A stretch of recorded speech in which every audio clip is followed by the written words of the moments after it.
pasti tahu itu terkadang kita salah dalam penggunaan kata. Nah, sasi siam itu hanya diperuntukkan untuk bulan puasa. Artinya siam itu sendiri menahan lapar, kemudian dari terbit matahari sampai terbenam matahari disertai dengan niat yang sama. Baik. Di sini Bapak akan membagi kelompok yang pertama yaitu tentang tadi pengertian puasa, kemudian ayat tentang perintahnya berpuasa di bulan suci Ramadan. Kemudian nanti kelompok 2 yaitu syarat dan rukun puasa. Kemudian nanti yang kelompok 3 yaitu hal-hal yang membatalkan puasa. Nanti kelompok 4 itu manfaat dari kita berpuasa. Bapak kasih waktu 5 menit untuk kalian mendiskusikan dengan teman-teman kalian terkait materi yang sudah Bapak berikan.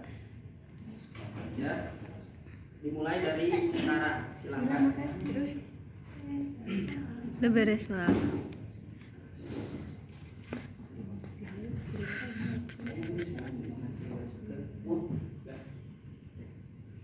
Baik, singkat. Langsung saja ke kelompok 1, pengertian puasa dan dalil ngakui tentang puasa. Assalamualaikum warahmatullahi wabarakatuh. Waalaikumsalam warahmatullahi wabarakatuh. Ini saya akan memaparkan materi tentang pengertian puasa dan dalil nakli tentang puasa.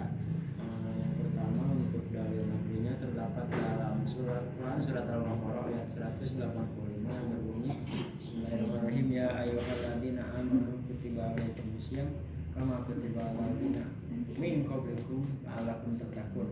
Dan untuk pengertiannya secara umum puasa berarti menahan, sedangkan menurut istilah adalah menahan diri dari segala yang membatalkan puasa sejak terbit fajar hingga terbenam matahari disertai dengan niat. Terima kasih. Baik, Bapak ulas kembali ya tentang pengertian puasa. Sudah kita dengarkan secara umum yaitu puasa berarti menahan, sedangkan menurut istilah adalah menahan diri dari segala yang membatalkan puasa sejak terbit fajar hingga terbenam matahari disertai niat yang khusus. Karena apa? Perbedaan puasa wajib dengan puasa yang lainnya itu terdapat pada niat. Kalau puasa wajib itu harus di malam hari atau dilakukan sebelum terbitnya fajar. Kemudian nanti sekarang kelompok 2 yaitu tentang syarat dan rukun puasa. Harus ditaruh dulu di Google Drive. Tentang sedikitnya dari syarat wajib puasa. Syarat wajib puasa itu yang pertama ada berakal, terus orang yang gila tidak diwajibkan untuk puasa tentunya. Terus balik itu dari umur 15 tahun ke atas atau ada tanda yang lain. Anak-anak itu tidak wajib berpuasa. Lalu yang ketiga kuat berpuasa. Orang yang tidak kuat misalnya karena sudah tua atau sakit itu tidak wajib berpuasa. Oke, baik.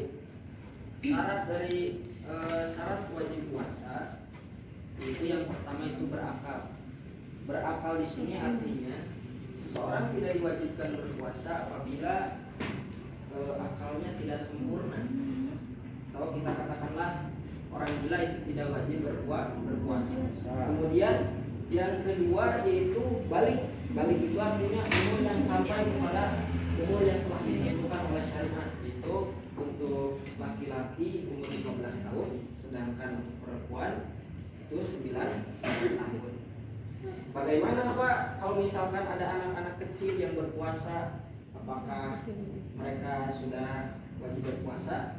Nah, untuk anak-anak itu setiap amalan yang dilakukan oleh anak-anak itu langsung kepada kedua orang tuanya, ya, karena mereka jenjang untuk belajar, masih belajar. Jadi amalan yang dilakukan oleh anak-anak itu akan sampai kepada kebaikan untuk kedua orang tua. Kemudian yang ketiga kuat berpuasa. Artinya kuat berpuasa itu orang orang sakit, kemudian orang dalam perjalanan atau musafir itu tidak diwajibkan untuk berpuasa. Nah, kemudian ada juga syarat wajib puasa. Syarat wajib puasa tadi rukun, sekarang lanjut.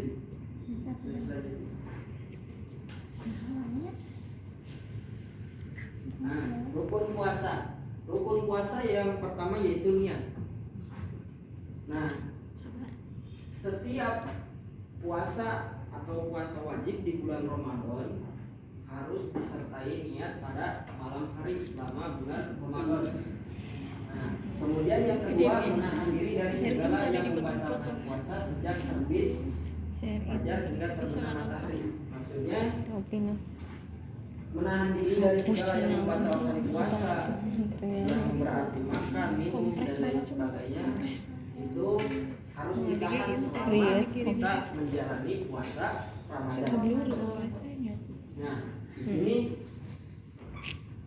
ada ayat Al-Baqarah ayat 183 yang berbunyi Bismillahirrahmanirrahim, ya ayyuhalladzina amanu kutiba 'alaikumusiyam kama kutiba 'alal ladzina min qablikum la'allakum tattaqun. Kenapa kita sebagai orang Islam diwajibkan untuk berpuasa?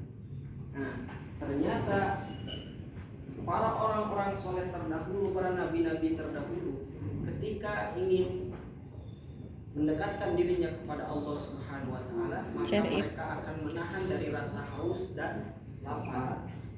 Nah, terus lanjut ke slide berikutnya.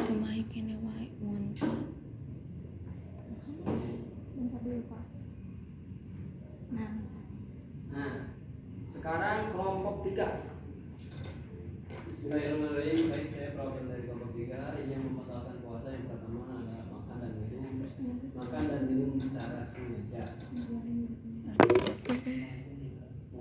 Terus yang kedua? Yang kedua, muntah dengan sengaja. Yang ketiga, bersetubuh benda apa?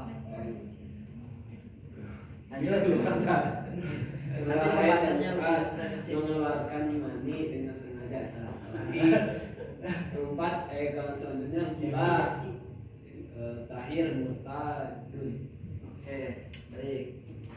Bapak bahas dulu ya yang dari kelompok 3 yang membatalkan puasa. Yang membatalkan puasa itu yang jelas tuh. Yang pertama yaitu makan dan minum. Sengaja.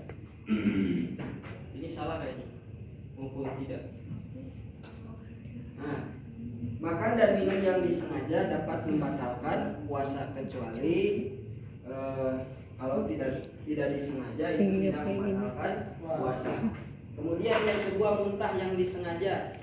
Misalkan jaki gitu kan, nggak ada kerjaan, terus akhirnya jarinya ke tenggorokannya, akhirnya sampai muntah. Nah itu artinya muntah yang disengaja. Gimana kalau muntahnya karena perjalanan atau karena misalkan kecapean dan lain sebagainya?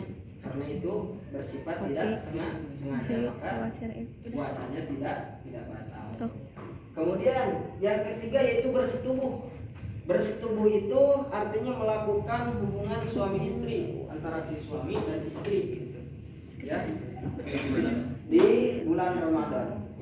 Contoh misalkan nggak usah dicontohkan. Nanti juga kalian tahu ilmunya sendiri, ilmu laduni itu mah nggak usah dipelajari.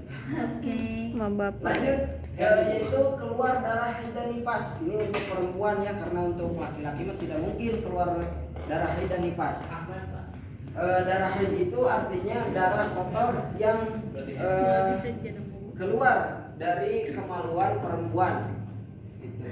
Sedangkan nifas yaitu artinya posisi keadaan setelah melahirkan, itu disebut dengan nifas. Maka orang yang sudah melahirkan tidak dianjurkan untuk berpuasa.